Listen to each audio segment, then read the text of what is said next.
হাসকলের যে হুক এগুলো হলো হাসকলের হুক। তো অল্প কিছু আর কি অর্ডার আছে একটা দোকানে, তো বস্তার মধ্যে প্যাকিং করলাম। বস্তার মধ্যে প্যাকিং করার পর তারপরে সাইকেলের কেরিয়ারের মধ্যে বাঁধলাম। তো বাঁধার পর তারপরে সাইকেল নিয়ে বাড়ির থেকে আমি বাইরে হয়ে গেলাম সেই হাসকলের হুক বিক্রি করার জন্য একটা দোকানে। তো যাই হোক, বাড়ির থেকে বাইরে হওয়ার পর তারপরে আমি ক্যান্সার সেন্টার হসপিটালের পিছনের যে রাস্তাটা, তো সেই দিক দিয়ে আমি বাইরে ছিলাম। তো দেখতে দেখতে আর কি জলের ট্যাঙ্কির কাজটাও হয়ে গেছে, আর জলের ট্যাঙ্কিটা অনেক উঁচা দেখতেই পারতেছো আর কি। তো বিকালবেলার দিকে তোমাদের দেখাই দিলাম সেই জলের ট্যাঙ্কিটা ক্যান্সার সেন্টার হসপিটালের ভিতরের দিকে। তো ক্যান্সার সেন্টার যে রোড, তো সেই রোডেই আর কি বিনপট্টি স্কুল। তো সেই বিনপট্টি স্কুলের পিছন দিক দিয়ে যেতেছি অনেকদিন পর আর কি।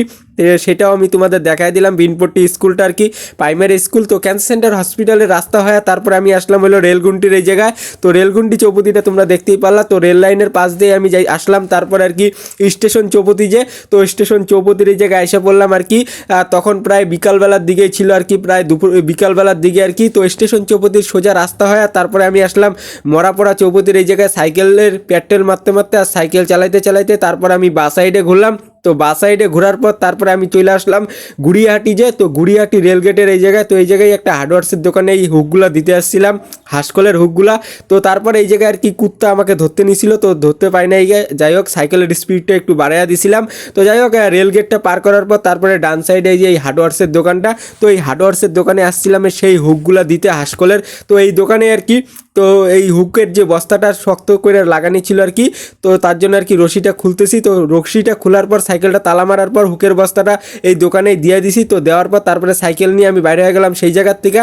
তো ফাইনালি আমি সেই দিক থেকে আমি আসার পর সেই দিক থেকে আমি আসলাম নদীর পাড়ের এইদিকে। তো নদীর পাড়টা কোন দিকে, এটা হলো কালীরঘাট যে, তো সে কালীরঘাটের নদীর পাড়ের এই জায়গায় এসে পড়ছি বিকালবেলার দিকে আর কি ঘুরতে ঘুরতে।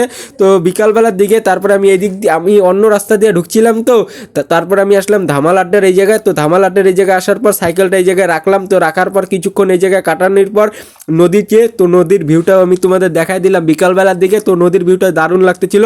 তো তারপরে আর কি আসলাম একটা গালামাল দোকানে। গালামাল দোকানে আসার পর একটা কুরকুরি আর একটা লেজের প্যাকেট নিয়ে নিলাম, বিঙ্গো লেজের প্যাকেট। তো তারপরে সাইকেলটা এই জায়গায় তালা মারলাম। তো সাইকেলটা তালা মারার পর তারপরে নদীর পাড়ে যেয়ে বসলাম একটা পাথর যে, তো নদীর পাড়ে যে পাথরগুলো থাকে সেই পাথরের উপরে বসলাম। তারপরে লেজের প্যাকেটটা খুললাম। তো লেজের প্যাকেটটা খুলে রিল্যাক্সে বসে বসে আর কি লেজ খাইতে থাকলাম বিকালবেলার ফিলিংসের মধ্যে দিয়ে। আর নদীর যে ভিউটা জাস্ট ওয়াও ছিল, দারুণ ছিল। আর ফিলিংসের মধ্যে দিয়ে পুরো দমে খাইলাম লেজ, তোমরা দেখতেই পাচ্ছ। আর সূর্য অস্ত যায় বিকালবেলার দিকে। তো খাওয়ার পর তারপরে লেজের যে প্যাকেটটা আর কি, তো সেটা ফালাইয়া দিলাম। আর লেজের টেস্টটা দারুণ ছিল। তারপরে একটা কুরকুরির প্যাকেটও ছিল, তো সেই কুরকুরির প্যাকেটটা খুললাম, কুরকুরির প্যাকেটটাও খাওয়া শুরু করে দিয়েছিলাম। কুরকুরির প্যাকেটটা খোলার পর আর কি ফিলিংসের মধ্যে দিয়া তারপরে আর কি কুরকুরিও খাওয়া শুরু করে দিছি। তো দারুণ লাগলো। তারপর আর কি কুরকুরির প্যাকেটটা ফালাই দিলাম। তো এখন বাড়ির দিকে চলে যাবো, আর ভিডিওটা এই জায়গায় স্টপ করে দিলাম। আর নেক্সটে দেখা হবে।